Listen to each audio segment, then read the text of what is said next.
Hey guys, I want to welcome you to the weekly Wednesday for the Financial Freedom newsletter, where every week, every Wednesday, we delve into something inspirational, motivational, something excerpt taken from the Financial Freedom weekly newsletter.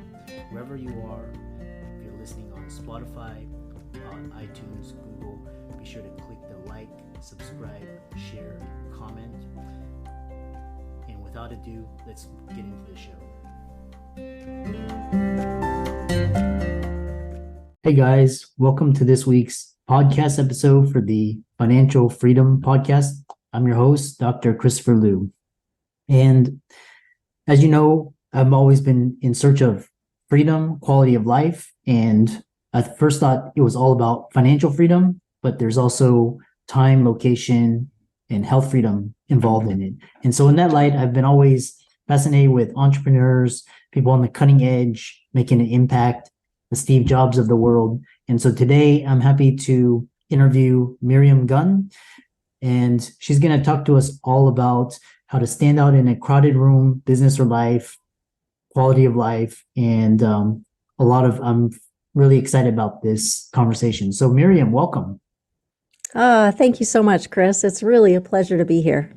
Yeah. I know we had connected through Podmatch, and so tell everybody about how you got your origin story. I've always been curious in how you came to be. Oh, thank you. I was actually just texting with someone right before the interview of this, like getting what is it that you do into a pithy statement, and he said, what is your superpower? And I said, my superpower is asking like provocative questions that kind of where they know what their next move needs to be. And I've done that my whole life. I've always been super curious. And so when you would see me in high school or in the university settings, I was asking people those kind of questions about the people they were dating. When I first started my initial job, which involved mentoring students, there were just tons of those kind of questions. And then I became a therapist because as I asked those questions, I think people realized they needed to make changes, and I was referring them to therapists constantly, and I was taking them, and I thought, why don't I just get this degree? And then at one point, I was the recipient of, honestly, some powerful coaching. It changed trajectory of my business. My income began to increase and double and whatever. And I went, I got to learn how to do that. So I got some training and coaching. And then I would say, I realized that I love working with entrepreneurs, primarily heart-centered entrepreneurs. Like I love helping people make money, but I really want to help people make money so that they can do good in the world. So that's me in a nutshell. Yeah, I love that. And it's all about making impact, significance, but it's also leaving the world in a better place. And, I was talking with another guest talking about, we get so caught up in this measurement of income and net worth and status and what you can buy. And, it's all predicated by the mainstream media trying to, keep the economy going. So how do you talk about how to stand out in a crowded room in business or life? How do you balance those two? A part of that, I think, is being self-aware enough to understand when you're out of balance. In business, so many times entrepreneurs are usually really passionate and they put everything into things, and their life starts to sound like their communication back to their partner or their kids starts to sound like things like, oh, it's just a really busy time. I'm sorry. It's just, this is a really busy week. And, it's like these, yes, it is, but it also was a busy week last week and the week before and the last 52 weeks. And I know somebody who once left a note on the kitchen counter that said, you need to decide if you would like to be married or not. I've gone to my, mom's house. I'm going to be there for 2 weeks. And you spend some time thinking about whether or not you want to be married. That is not the kind of note you want to come home to, for sure. So this balance, being self-aware enough to know how do your actions impact the people around you.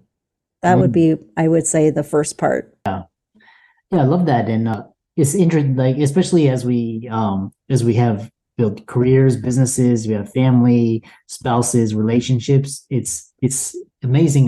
The more I think about it, like every single decision has a bigger impact because now you're talking, has a bigger scale. And when I was 20, I could kind of, but now you have to be aware of what impact your actions have on others. We talk about you talk about self-sabotage a lot, and it's very common in entrepreneurs.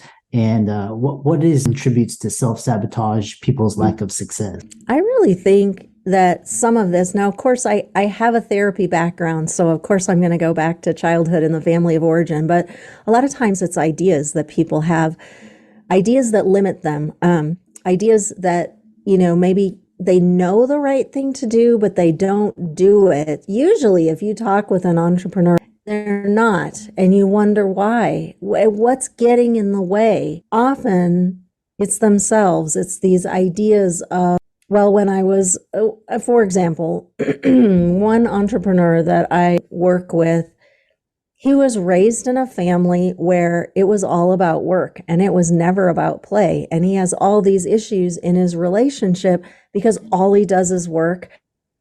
I'm going to this weekend, and his wife doesn't believe him. And another one I was talking to, excuse me, just earlier today, they're not super passionate. Why are you not super passionate? Well, it turns out that when they were growing up, their parents squished any emotional outburst. As long as they were even, it was fine. But if they were too happy and boisterous, it was settle down. And if they were sad or whatever, it's like, things aren't that bad. Just turn, why are you making so much noise? Like anger, none of that. And so it doesn't surprise me that this person has a hard time being passionate about their various projects. They're in them, they're doing them, they're faithful, but they don't have that punch. And it's because that space in their brain was trained to be something else. And now their work has to be learning how to untrain that space, building new neural networks about passion.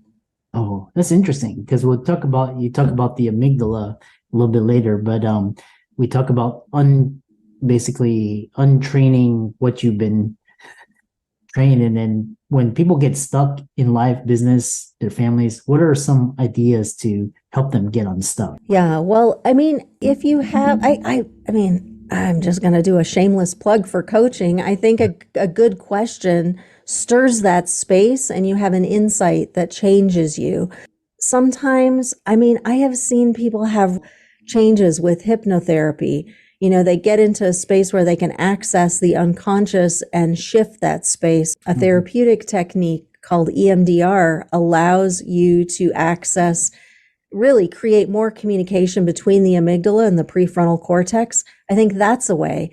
Sometimes it is a matter of utilizing habits that the person you would want to be would utilize. So if I want to be a super organized person who is really championing my physical health, but I'm not that kind of person, let's say, I would have to put my mindset into that kind of a person. What would a healthy person do? They would drink more water, they would move, they would exercise, they would eat less sugar. Let's list out or talk to or interview some healthy people. How do you live your life? And then emulate those habits. And over time, those habits become yours. And then you shift those things. So those are some ideas. Yeah, interesting. I'm not advocating this, but it's interesting how you can alter your consciousness either through traditional, non-traditional methods. This hypnotherapy. I know a lot of people are again, this is not advice, but a little bit of psychedelics, these types of things. People are using to get more creative, to get into a different state of consciousness and operate. But it's quite interesting. And then you talk about this, the amygdala, this fear center, and how do you get your, we live in this era of crisis news network. And what's interesting is I heard one entrepreneur, he's like, I trained my neural net accomplish what I wanted to do. So how do you get your amygdala to stand down and let you live your life? Are you asking me personally, or how do I help other people do that? Or just Me in general, personally. in some technique? Well, I would say for me personally, there was a period of time where I spent a lot of time with the Headspace app, and I just did a lot of their, like, I'm going to go with the word micro meditations. And I just spent some time teaching teaching my brain how to just maybe observe instead of be in the flow of the crisis or whatever, how to stand outside and observe, this is Miriam freaking out about X, instead of being right in it and freaking out about X. That was super helpful to me. Another thing that I have done that I think has been useful with the whole amygdala space, maybe understanding. Sometimes I will treat my amygdala as though it's separate from the rest of my brain. And I had had some medical issues in the past that have left me with some medical post-traumatic stress. And I'm sure as an MD, you've seen things that probably stress people out a lot in medicine, et cetera.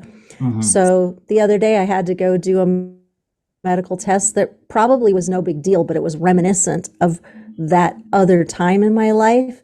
And I just kind of talked to that part of me and said, it's okay if you're afraid. It's not a big deal. We're going to get you through this. And I almost let my brain separate into two parts. And one was a little more parental in a good way, like a good parent. And the other, my amygdala space, was much more childlike. And I just let the one talk to the other. And, of course, there's tons of literature out there on deep breathing or doing some things to get yourself in your body. I was in a coaching session a while ago. I was observing, and the person came in and they were talking kind of like this, and they were super like really animated and whatever. And the guy said, hang on a second, give me 20 push-ups right now. And the guy was like, are you serious? Yes. And so he did 20 push-ups right now. And then he came back. This was all on Zoom. And the guy said, how you doing? He goes, I feel more centered. So sometimes there are these little tricks that you can do that just help you shift that spot. Definitely getting in your body is one. The push-ups make they really work for people. I'm not a push-up person myself, but for some people it really works. Yeah. It's interesting how you can use these, kind of deal with your past and your, where you are in the present. Really good piece of advice is getting present and getting centered, either getting through your body or, intense, like just like a cold shower or just like, something that really For sure snaps you out. And then you can actually use these techniques to move forward, like establish new goals and ideas, work navigating conflict, to progress.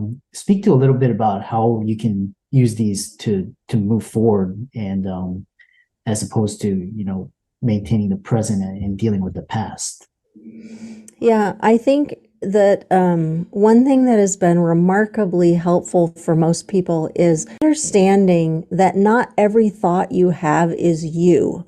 So being able to separate out and say, oh, I'm having a thought about my taxes, or oh, I'm having a thought about, or even to separate yourself into parts language. A piece of me really wants to work toward this next level, and another piece of me wants to sit on the couch and watch Netflix.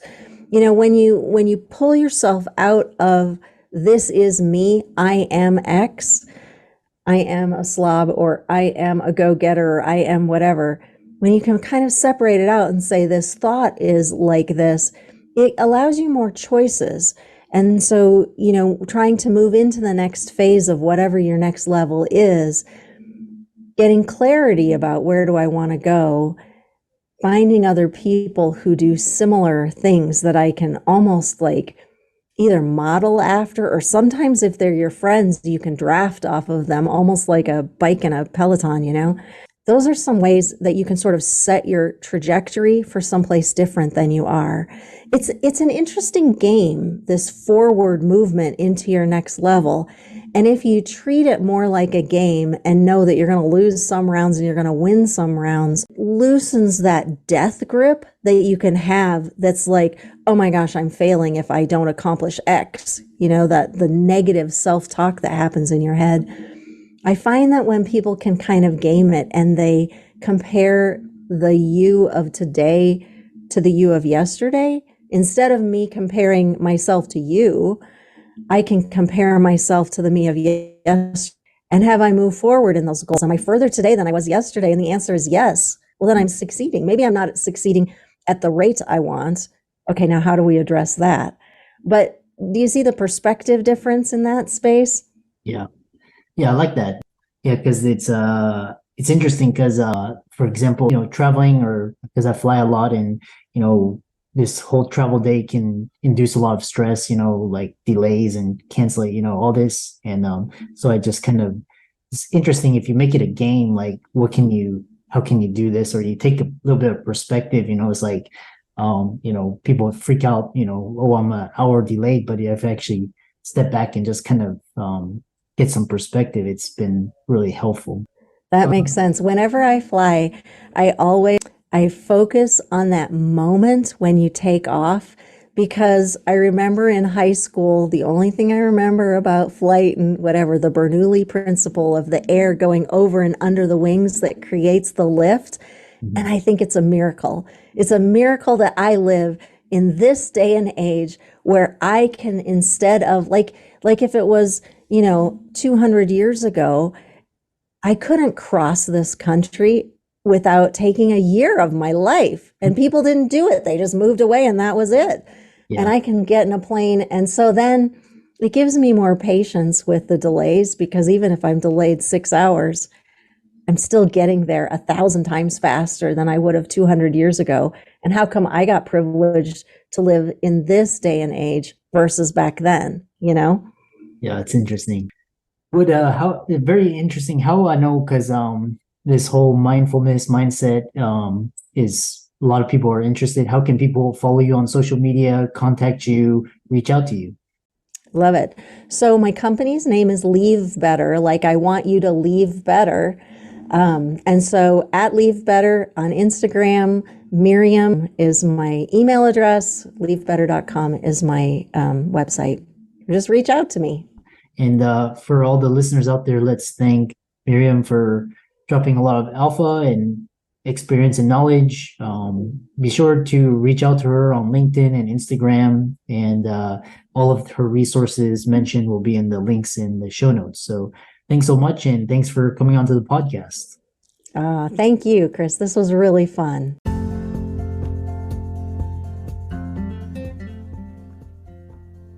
I hope you really enjoyed that wonderful, inspirational, motivational piece. Again, wherever you are listening, if you liked it, be sure to like, comment, share, subscribe. We're on everywhere: Spotify, iTunes, Google, Amazon, Audible. And without much ado, be sure to thank this show's sponsors, and we'll see you next week.